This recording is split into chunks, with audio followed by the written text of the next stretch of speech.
سلام و شب و روزتون خوش. تا جایی که من یادم میاد همه طول عمرم عاشق داستان بودم. از داستانایی که تو بچگی بزرگترها برام تعریف میکردن گرفته تا داستانایی که میخوندم، تا اونایی که خودم مینوشتم، تا داستانایی که وقتی کلاس 4 و 5 بودم بعضی معلم‌ها اجازه میدادن اگه وقت اضافه میومد من سر کلاس برای همکلاسیام تعریف کنم. من کلاً همیشه عشق داستان بودم. یه تعداد خیلی زیاد هم کتابای داستانی خوندم.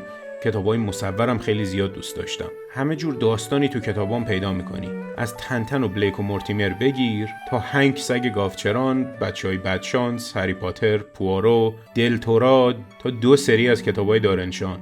اینقدر از همون بچگی من کتاب میخوندم که خیلی زود عینکی شدم. ولی یه مدل داستان بود که همیشه یه جایگاه ویژه برام داشت. یادم کلاس اول دبستان بودم که برای اولین بار یه سبک بیان داستان جدید توجهم رو خیلی جلب کرد.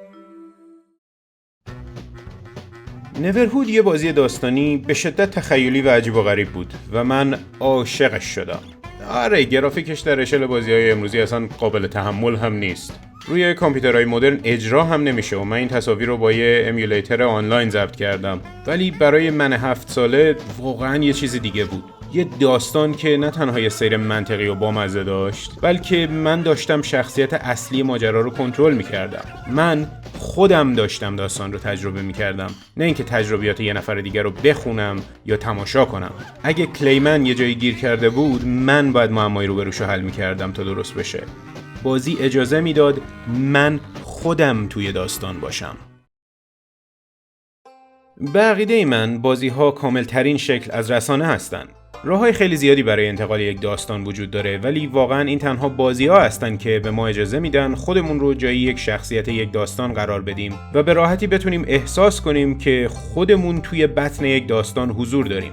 به همین دلیل حالا که ما دنبال راه‌های توصیف کردن یک بازی هستیم، خیلی مهمه که بتونیم نوع داستان یک بازی رو برای همدیگه توصیف کنیم. از اونجایی که تجربه کردن داستان یک بازی معمولاً خیلی بیشتر از تماشای یک فیلم سینمایی و یا حتی سریال و در بعضی موارد خوندن یک کتاب هم طول میکشه، لازمه که ما بدونیم چطوری میتونیم داستان یک بازی رو برای همدیگه توصیف کنیم، البته بدون اینکه چیزی ازش لو بدیم. این ویدیو در رابطه با ژانرهایی از بازی‌هاست که داستان اونا رو توصیف میکنن. در ویدیو قبل یه تعریف کلی از ژانرهای بازی‌ها ارائه دادیم و سعی کردیم این تعریف رو محدودتر کنیم تا اینکه بتونیم همه ژانرهایی که واقعاً بازی‌ها رو توصیف میکنن رو تشریح کنیم. در این ویدیو برنامه داریم تا جایی که میتونیم ژانرهای داستانی بازی‌ها رو نام ببریم و بعضی از اونایی که فقط مختص بازی‌ها هستن رو بیشتر بشکافیم. من همه تلاشمو میکنم که همه اعضای این مدل ژانر رو توصیف کنم، ولی اگه چیزی از قلم افتاد شما به بزرگواری خودتون ببخشید. خب برو بریم که رفتیم. میخوام این ویدیو رو با یه ادعای عجیب ولی راسخ شروع کنم. من ادعا میکنم که هر ژانری که برای هر مدل دیگه داستانگویی وجود داره، برای بازی‌ها هم وجود داره. با خودتون یه لحظه فکر کنید، آیا میتونید یه ژانر سینمایی پیدا کنید که اثرش بازی نداشته باشیم؟ سریالی چطور؟ ژانر کتاب چطور؟ خوب فکراتون رو بکنید چون میخوام تردستی کنم. متاسفانه این قضیه اثبات ریاضی نداره و من ناچارم به صورت عملی و تک تک سر این ادعام وایسم.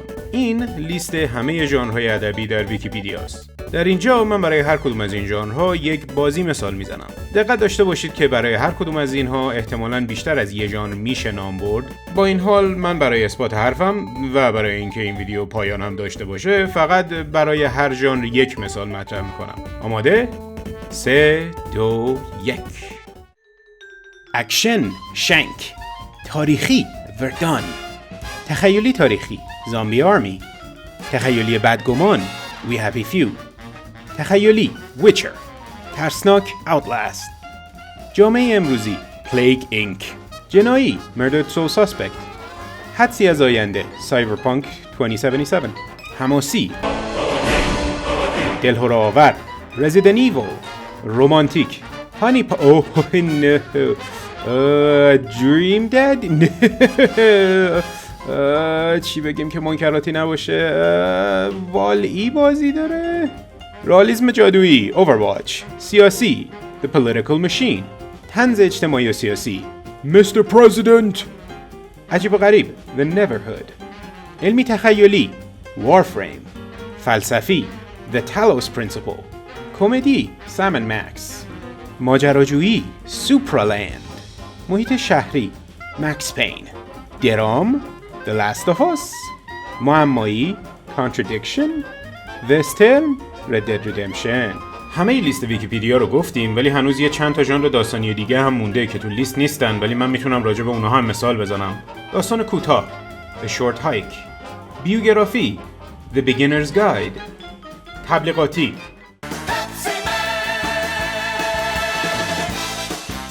من حتی یه بازی در حال ساخت پیدا کردم که قرار موزیکال باشه.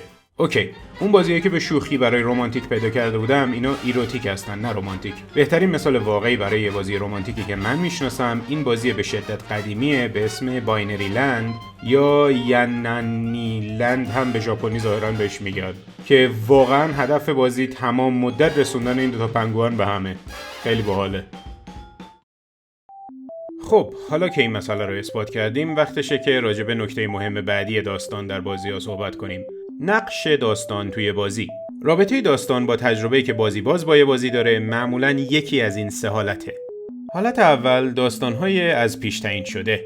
مشابه به داستان‌های کلاسیکی که از هر رسانه دیگه میشه انتظارشون رو داشت، یه گروه از بازی‌ها داستان‌های کاملاً از پیش تعیین شده دارن. تجربه ما تمام مدت بازی چیزیه که طراح بازی برای ما در نظر گرفته. اگه سعی کنیم یه کاری خارج از چارچوب از پیش تعیین شده بازی بکنیم، یا نمیذاره، یا بازی خراب میشه، یا اینکه حداقل پیشرفت خاصی حاصل نمیشه. این مدل بازی‌ها در زمان ساخت کاملاً سناریو بندی شدن. ترتیب اتفاقاتی که باید بیفته و کلاً هر گونه برخورد با بازی پیش بینی شده.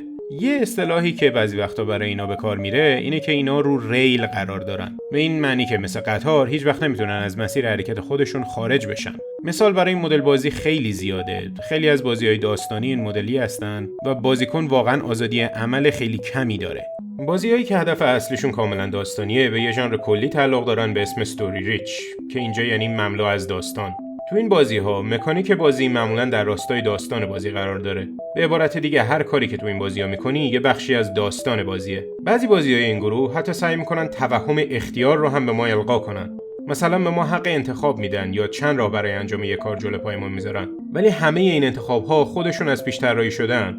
بعضی وقتا تو روند بازی و تو پایانش تاثیر دارن ولی بعضی وقتا داستان یه جوری انتخاب‌های بازیکن رو میپیچونه با هزار حقه برمیگردونه به همون جایی که خودش میخواد. ژانر بازیایی که به شما حق انتخاب میدن چویس ماتر نامگذاری شده که اینجا بهترین ترجمهش هست انتخاب عاقبت دار. البته همونطوری که توضیح داده شد همیشه همین انتخاب‌ها عاقبت متفاوتی ندارن ولی این بحث مال یه ویدیوی دیگه است. البته تو پرانتز باید بگم که همه بازی‌های از پیش تعیین شده و سناریو دار الزاماً داستانی نیستن. بازی‌های از پیش تعیین شده میتونن بقیه وجوه تجربه یه بازی رو هم در بر بگیرن. مثلا این بازی که دارید میبینید اسمش از بابا is you.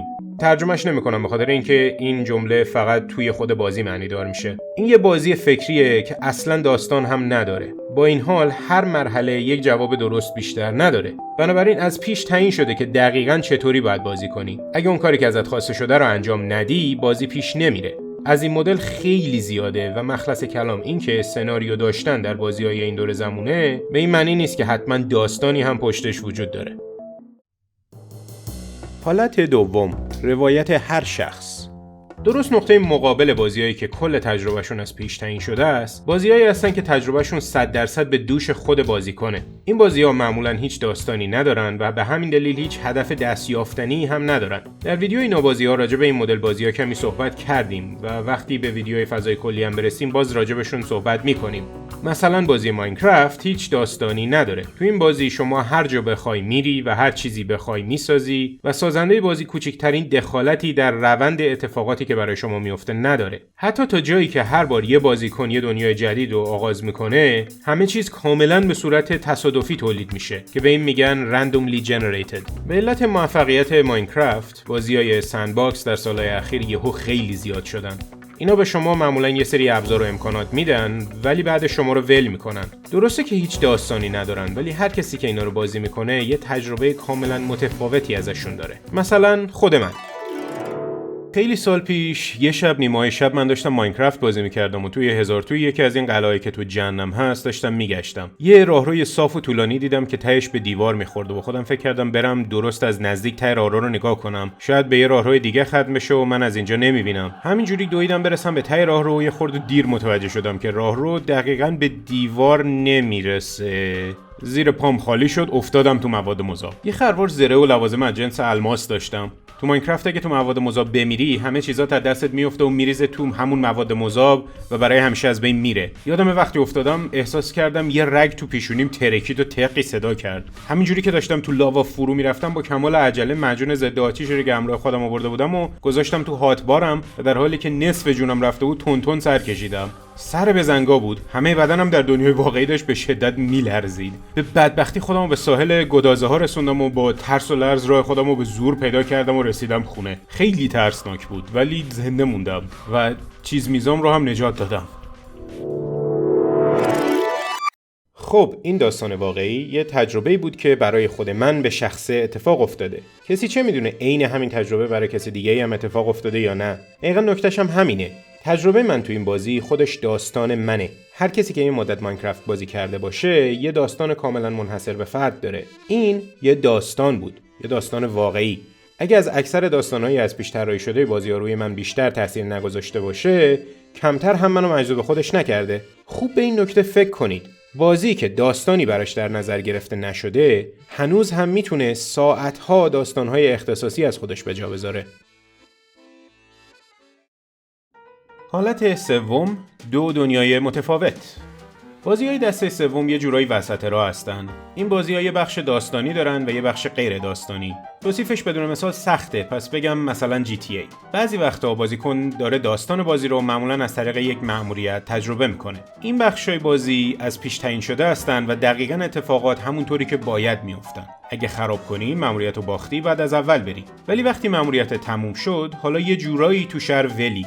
هر جا بخوای میری، هر کاری بخوای میکنی و تا وقتی تو این بخش از بازی هستی، کارهایی که میکنی تو روند داستانی بازی هیچ تأثیری ندارن. مثلا اگه یه تصادف شدید بکنی، مأموریت بعدی که شروع شد، کسی حالا احوالتو نمیپرسه یا مثلا نمیگه به ماشین من دست نزن مرتی که با این رانندگیت.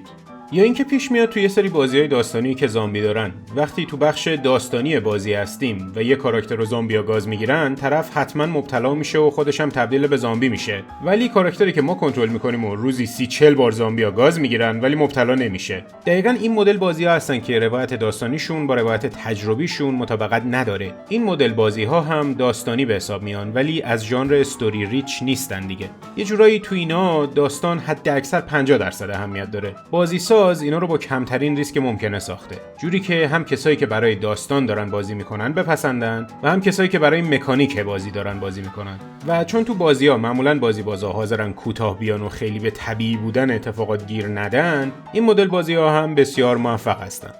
بنابراین تو بازی‌های این مدلی با دو تا دنیای متفاوت طرفیم. بعضی بازی‌ها این دو تا دنیا رو از طریق جوی که ایجاد میکنن یا حسی که منتقل میکنن خیلی تمیز به هم وصل میکنن. ولی خیلی هم اصلا براشون مهم نیست که دو تا دنیای بازیشون کاملا با هم غریبه هستن. مثلا ممکنه تو داستان یه بازی یه اتفاق خیلی مهم و اضطراری داره میفته که همین الان باید بری سراغش. مثلا رفیق تو گروگان گرفتن یا ننه یه کاراکتر تیر خورده و بیمارستان و همین الان باید بری ببینی چه خبره. ولی وقتی تو مأموریت نیستی انگار نه انگار. میتونی بری بگردی، مأموریت‌های جانبی دیگه انجام بدی. خلاصه اگه 1000 سال دیگه هم خودتو به محل مأموریت بعدی نرسونی، اتفاقات داستان بدون حضور ما همینجوری منتظر واسادن. بیشتر بازی‌ها یه جایی بین یا توی این سه تا دسته هستن. یا داستان تجربهشون از پیش تعیین شده، یا اینکه آزادی مطلق میدن، یا اینکه یه خورده از این یه خورده از اون. بازی‌هایی که مرحله‌ای هستن بیشتر از پیش تعیین شدن و داستان بازی‌های سندباکس هم معمولاً کاملاً به عهده خود بازیکناشون هستن. خب تا همینجا برای این ویدیو کافیه. در ویدیو بعد میریم سر ژانرهای ظاهر بازی‌ها. امیدوارم که هم لذت برده باشید هم یه خورده به فکر افتاده باشید. اگه دوست داشتید خوشحال میشم یه خورده ابراز احساسات کنید. ساختن این ویدیوها زمان و زحمت زیادی میبره و حمایت روحی شما میتونه فرق بین ادامه پیدا کردن این کانال و یا پایان پیش از موعدش باشه. خب دیگه تا ویدیو بعدی فعلا خدا نگهدار. یه ژانری توی لیست ژانرهای ادبی نبود که این وسط به ذهن خود من رسید. ژانر مستند. سوال بامزه‌ایه ها. آیا بازی داریم که مستند باشه؟ شاید ژانر شبیه سازی تو بازی‌ها مشابه ژانر مستند باشه. میدونم دارم یه خورده زیادی ارفاق میکنم ولی یه خورده بهش فکر کنیم. همونطور که مستندها معمولا داستان خاصی ندارن، شبیه سازی‌ها معمولا صرفاً یه بخشی از تجربه یه چیز خاص رو مطرح میکنن. به خودم خسته نباشید میگم، بالاخره یه راهی پیدا کردم که تو این ویدیو هم راجع به این بز لعنتی حرف بزنم.